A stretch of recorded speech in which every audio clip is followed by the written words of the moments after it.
Tinjauan mata kuliah. Filsafat hukum merupakan kajian terhadap hukum secara filsafat, yakni mengkaji hukum hingga sampai inti atau hakikat dari hukum. Ilmu hukum dalam arti luas terdiri atas dogmatik hukum, teori hukum, dan filsafat hukum. Filsafat hukum adalah lapisan ilmu hukum yang paling inti karena sangat abstrak dan berupaya menemukan legitimasi dari berlakunya hukum atau unsur konstitutif dan kriteria keadilan atau unsur regulatif. Ia berbicara mengenai ilmu hukum hingga sampai pada asas-asas, prinsip-prinsip, bahkan nilai dari hukum. Sementara itu, etika merupakan bagian dari filsafat, khususnya aksiologi atau filsafat nilai, yakni suatu disiplin ilmu yang membahas perihal baik dan buruk, benar dan salah, serta tepat dan tidak tepat. Lebih lanjut, etika untuk profesi tertentu dituangkan dalam pedoman perilaku yang kita kenal dengan kode etik. Profesi hukum berupa advokat, notaris, hakim, dan jaksa memiliki kode etik. Kode etik berfungsi sebagai pedoman perilaku, code of conduct, bagi penyandang profesi. Untuk memahami filsafat hukum perlu pendalaman atas aliran-aliran filsafat hukum dari hukum kodrat hingga hukum era postmodernisme. Aliran-aliran hukum yang didirikan oleh para filsafat hukum mencoba melihat hukum melalui optik yang berbeda. Aliran hukum kodrat memandang hukum sebagai sesuatu yang ideal, sementara itu aliran positivisme hukum melihatnya dengan mendasarkan pada rasio dan pengalaman. Mencoba mengkaji hukum dengan pendekatan ilmu-ilmu alam serta mencoba membongkar hukum dari anasir-anasir non-hukum, sebagaimana Hans Kelsen memandang hukum dalam The Pure Theory of Law. Kemudian dalam perkembangannya, hukum ternyata tidak bisa lepas dengan anasir-anasir non-hukum. Ini pula yang mendorong munculnya aliran sosiologi hukum. Lalu lahirnya realisme hukum, legal realism, serta gerakan studi hukum kritis, critical legal theory movement. Dan muncul pula aliran pemikiran hukum yang bercorak feminisme hukum. Kesemuanya itu secara lugas dibahas dalam modul 1 sampai dengan modul 9. Modul 1 menekankan pembahasan pengertian filsafat atau filsafat hukum dan ruang lingkup filsafat hukum. Filsafat sebagai ilmu hukum dapat ditinjau dari perspektif umum, khusus, ataupun universal. Ruang lingkup kajian filsafat meliputi ontologi, epistemologi, dan aksiologi. Adapun filsafat hukum merupakan kajian terhadap hukum secara menyeluruh hingga pada tataran abstrak seperti hubungan hukum dengan kekuasaan, bagaimana jika terjadi konflik antara keadilan dan kepastian hukum, serta mengapa orang mematuhi hukum.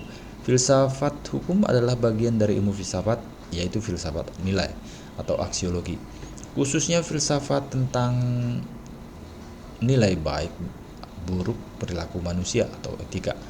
Filsafat hukum melakukan kajian terhadap hukum secara filsafati yang bercirikan holistik, mendasar, reflektif kritis, spekulatif, dan berupaya mencapai kesempurnaan. Modul 2 membahas aliran-aliran filsafat hukum zaman klasik, abad pertengahan, zaman Renaissance, dan era pencerahan, rasionalisme dan empirisme. Zaman klasik ditandai dengan munculnya filsafat Yunani yakni Socrates, Plato, dan Aristoteles, serta filsafat dari Romawi misalnya Cicero yang terkenal dengan ungkapannya bahwa ada masyarakat pasti ada hukum, ubi societas ubi ius. Abad pertengahan ditandai dengan munculnya filsafat yang menekankan pada aspek Tuhan atau teologis seperti Agustinus, Thomas Aquinas dari barat, dan Syafi'i, seorang filsuf dari timur yang terkenal dengan arsitek ilmu usul fikih, yakni suatu disiplin ilmu yang digunakan untuk menggali dan menemukan hukum Islam. Zaman Renaissance dan pencerahan melahirkan banyak filsafat yang mengedepankan aspek rasio dan pengalaman empiris. Antara lain yang populer adalah René Descartes yang terkenal dengan pengungkapan karena berpikir maka saya ada, cogito ergo sum. Modul 3 membahas aliran-aliran filsafat hukum abad 20 yang melakukan kritik pada aliran positivisme hukum, yaitu aliran sosiologi jurisprudensi, realisme hukum, kajian hukum kritis, dan jurisprudensi feminis. Aliran-aliran yang dimaksud menekankan bahwa hukum tidak terbatas pada undang-undang, melainkan terjemah dalam hukum yang hidup, living law, sebagaimana yang ditegaskan oleh Eugene Ehrlich, ataupun secara konkret dalam putusan hakim, judge made law, serta tekanan bahwa fungsi hukum adalah alat rekayasa sosial dan alat kontrol sosial atau Law as a Tool of Social Engineering and Law as a Tool of Social Control. Lebih lanjut, kajian hukum kritis melakukan penolakan terhadap liberalisme, penekanan pada kontradiksi fundamental, peminggiran dan legitimasi, penolakan terhadap formalisme, penolakan terhadap positivisme, penolakan terhadap rasionalitas dan dalam hukum, serta penegakan kesatuan antar politik dan hukum. Terakhir, aliran feminis mencoba mengkritik hukum dengan perspektif gender, yakni menganalisis hukum dilihat dari dampaknya terhadap kaum perempuan yang seringkali termarginalkan dalam produk-produk hukum berupa peraturan perundang-undangan ataupun putusan hakim. Modul 4 membahas perihal hukum dan keadilan, bahwa keadilan merupakan cita hukum, recht idee, yang di samping keputusan hukum dan kemanfaatan. Kriteria keadilan sebagai unsur deklaratif dari hukum telah menimbulkan diskursus yang panjang serta sejak zaman Yunani kuno, antara lain yang dibahas panjang lebar oleh Plato dan Aristoteles sampai dengan John Rawls. Keadilan adalah sesuatu yang terkadang sulit diwujudkan dalam penegakan hukum, apalagi jika sudah bersentuhan dengan kepastian hukum. Ada gium hukum yang muncul terkait dengan hal ini adalah kepastian hukum yang tertinggi, yakni ketidakadilan yang tertinggi. Teori keadilan menurut Plato menitikberatkan bahwa keadilan itu merupakan suatu tujuan dari hukum. Sementara itu, teori keadilan yang disampaikan oleh Aristoteles mengatakan bahwa keadilan adalah suatu rasionalitas. Artinya, keadilan merupakan sesuatu yang sebagaimana mestinya dan atau seharusnya. John Rawls melihat kepentingan utama keadilan itu mencakup dua hal, yaitu 1. Jaminan stabilitas hidup manusia, serta 2. Keseimbangan antara kehidupan pribadi dan kehidupan bersama. Modul 5 membahas hukum dan hak asasi manusia atau HAM. Fokus utama dari modul ini adalah pengertian dan konsep HAM serta instrumen hukum dan kelembagaan HAM nasional dan internasional. Hak asasi manusia adalah hak dasar yang melekat pada diri manusia yang sifatnya kodrati dan universal sebagai karunia Tuhan Yang Maha Esa dan berfungsi untuk menjamin kelangsungan hidup, kemandirian, serta perkembangan manusia dan masyarakat yang tidak boleh diabaikan, dirampas, atau diganggu gugat oleh siapapun. Dalam penegakan hukum diperlukan adanya instrumen hukum dan kelembagaan, baik nasional maupun internasional.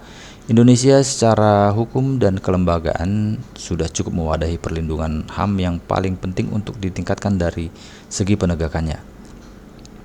Di tingkat internasional juga sudah cukup signifikan, antara lain dengan keluarga deklarasi HAM PBB tahun 1948 dan munculnya Mahkamah Pidana Internasional International Crime of Court atau ICC yang mempunyai kompetensi dalam bidang pelanggaran HAM berat, kejahatan kemanusiaan, dan genosida.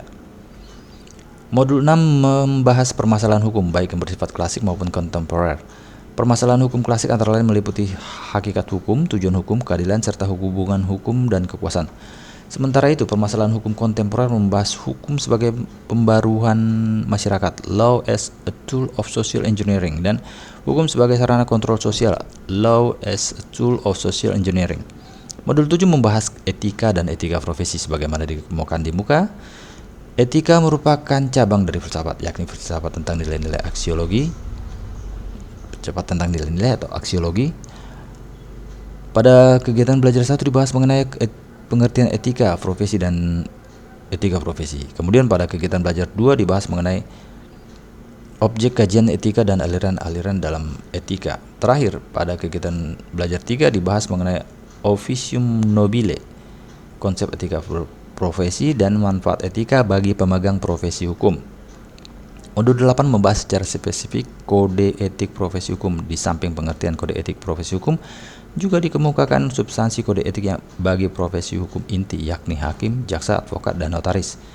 Kode etik bagi profesi maksudnya berfungsi sebagai pedoman perilaku, artinya pemegang profesi hendaknya melaksanakan nilai-nilai etik dalam berhubungan dengan sesama pemegang profesi atau teman sejawat dan masyarakat, khususnya yang menikah dengan pemegang profesi tersebut. Modul 9 membahas penegakan hukum dan etika. Bentuk-bentuk pelanggaran hukum dan etika menjadi fokus kajian dalam modul ini. Parameter yang digunakan dalam peraturan undangan terkait adalah peraturan undangan terkait dan kode etik dari profesi tertentu. Pelanggaran hukum pada hakikatnya juga pelanggaran terhadap etika, sedangkan pelanggaran etika belum tentu pelanggaran hukum.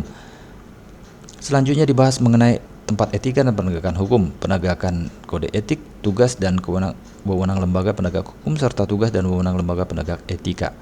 Tips dan trik yang dapat diberikan kepada Anda dalam mempelajari modul ini adalah baca dengan seksama setiap modul, lalu kerjakan latihan soal dan tes formatif yang ada pada setiap kegiatan belajar. Untuk memperdalam pemahaman Anda tentang filsafat hukum dan etika profesi hukum, Anda juga perlu membaca referensi berupa buku yang dicantumkan dalam daftar pustaka pada bagian akhir setiap modul. Dari bahan-bahan tersebut Anda akan mendapatkan pemahaman yang lebih mendalam. Selamat belajar.